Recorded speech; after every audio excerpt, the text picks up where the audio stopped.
And Rachel from Accounts will be up on Wednesday. It was Lee Anderson that called her Rachel from Accounts, and it's kind of stuck. I think the truth is she was actually Rachel from Complaints, not Accounts. And I cannot think of a Chancellor of the Exchequer in my lifetime more completely, utterly, hopelessly out of their depth as Rachel Reeves. It is a disaster. A disaster. And now, we don't know what's going to be in the budget, although kind of maybe we do, I don't know. I thought Sir Lindsay Hoyle, the Speaker, calling it the hokey-cokey budget was about right. You know, 1 minute it's tax rises for everybody, the next minute it's not. What we do know, what we absolutely do know, is that it will be an attack on people that work hard, an attack on people that do well, an attack on those that have got big houses or money, and actually an attack on the very idea of young people going out into the world and working hard and doing well. And I'll give you an example of this. All through the 1990s, I ran my own business. Now that would automatically disqualify me from the Labour cabinet. because not one of them has ever run a business or frankly got a clue. Anyway, during the 90s, I ran my own business, and in the good years, I put money aside. I put money aside into my self-invested pension plan. I didn't buy flash cars, didn't take the family off to the West Indies. I put money into that private pension pot. And I did it because I thought, well, I've got to provide for myself as somebody who's self-employed. But I also did it because I believed that if I disappear off the face of the earth, that money will be there for the rest of the family. That's why I did it. But I get a letter this April confirming what I already know, which is from 2027, the money in your pension pot will be subject to inheritance tax. And you know what I thought? Why the hell did I bother? Why the hell did I bother to work hard and save money? I might as well have just spent it all down the pub or whatever. But that's what they're doing, isn't it? That is what they're doing. And because there'll be no cuts to the ballooning welfare bill, those that now go out to work, alarm clock Britain, those that get up and do their jobs, in many cases are little better off than those who choose not to work. And we have to be the party that's on the side of working people, contributing to society, paying their taxes. Nobody else is on their side. We are the party of Alarm Clock Britain, not Rachel Reeves, and certainly not the Conservatives. And I feel strongly about that. And the other thing we know is that the exodus will continue. Now, we got the figures last week. Last year, 257,000 people left this country. They left because taxes are too high. They left because laws have changed. But they left because if you're young and want to set up a business and want to work hard and want to do well, Portugal, Italy, Greece, the UAE, Dubai, Australia, America, these are now more tempting places for our brightest and best young people to go. It is a tragedy for our country that huge numbers of young, bright, intelligent people are leaving. And you know, if our rich people leave, they're also our biggest taxpayers. And if our biggest taxpayers leave, that means that everybody else earning average incomes has to pay more. And no party has got the guts or courage to stand up and say this. It was Jeremy Hunt that launched this attack, that started this exodus, and I fear that after Thursday, this exodus will get bigger. When we're in government, we will make sure that the people who pay the most tax come back to Britain and pay tax into this country, benefiting us and benefiting ordinary workers. And we have to do that, and we must do that, and we've got to get it right. We've got to get it right. Now that's enough said about Rachel Reeves for one day. Some of us have to sit there and watch the whole thing, you know, at very close quarters. Hopefully she won't burst into tears, but maybe the rest of you will burst into tears by the end of the speech. And we have a Prime Minister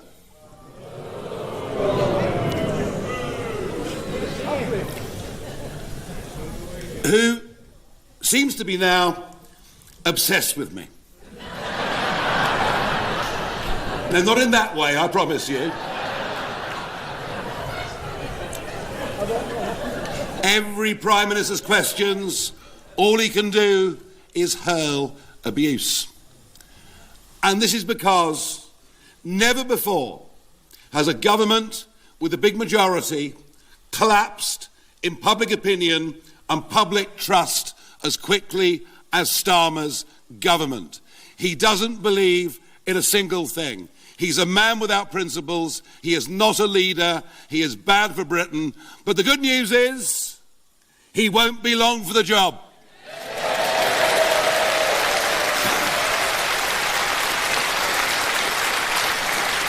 Now, he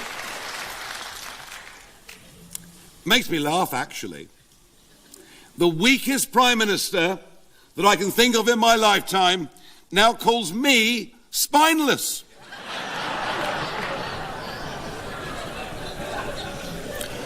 But he does come out with some very serious accusations. He throws the charge of racism at us and at me. Funny, isn't it, according to The Guardian, how some of the people I was at school with 49 years ago seem to have such good memories. But the one serious point I will address, as we're here in Wales, and you've seen it all over the Welsh media, is the issue of Nathan Gill, who was a long-time UKIP MEP and Brexit Party, and briefly, in 2021, albeit very briefly, he was leader of Reform Wales. Now, the fact that he has taken money, has taken bribes to ask questions from a Russian influencer is, of course, an absolute and total disgrace, and we disown his actions, and we disown what he's done in every single way. I'm not afraid to stand up and say that, because it is the truth. But you know what? You know what? Being honest is the right approach. But just think about this. Okay, we found somebody who was in the European Parliament for previous parties that was corrupt. That of itself in British politics is not exactly unique. And think about this. This government, one of their MPs has taken £500,000 in payment to his office from somebody that we now know is a Chinese spy. Think of this, that we're about to approve the new mega embassy for China to be built on the site of the old Royal Mint on Tower Hill. Think of those two spies in Parliament, and charges against them suddenly were mysteriously dropped. If I've had a problem with one corrupt individual, we as a country have a problem with a government that appears to be in hock to the Chinese Communist Party, and that is against our national interests and ought to be investigated and brought out into the open.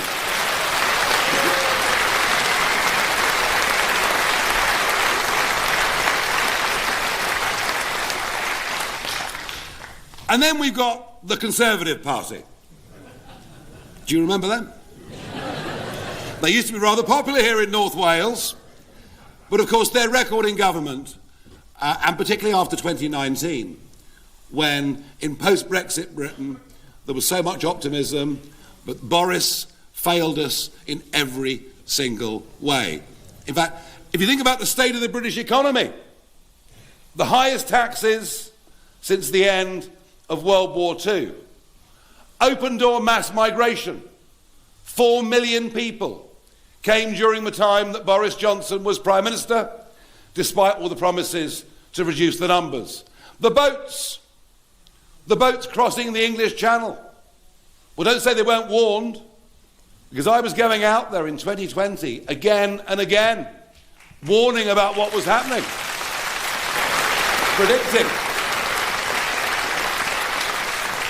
predicting, and I said in 2020, unless we acted on this, there would be an invasion. Well, you'd have thought from the press reception that I ought to have washed my mouth out with soap and water. But 180,000 people later, I was right to identify the problem, right to say what would come to this country, and right to predict the correct level of public anger at the waste of money and the risk to national security of tens of thousands every quarter of unidentified young males coming into Britain. It is a complete disaster, and the Tories let it all happen, and frankly, the Rwanda plan could never ever work, just as Shabab Mahmood's plan can't work, because none of them face up to the facts. We are signed up to a convention that was written in a post-war world. The European Convention on Human Rights might have been well-intentioned 75 years ago, but it now stops us being a proper country, because proper countries control their borders.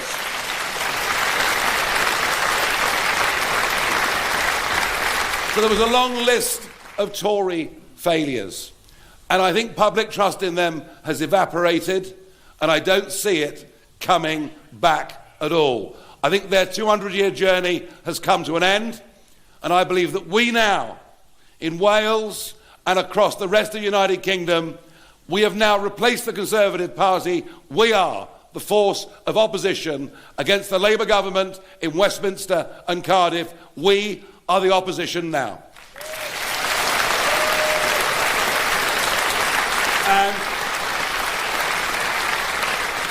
And yet, the Tory chairman last night, Kevin Hollingrake, puts out on social media and compares our supporters, our members, to those who in the 1930s joined the Nazi Party. Not only is it insulting and wrong, but it's actually insightful and dangerous given the world we live in. Just think, that's exactly what they were saying about Charlie Kirk in the United States of America. Shame on him. Shame on him. But it all brings me to Wales, where today I've been out meeting with Welsh farmers.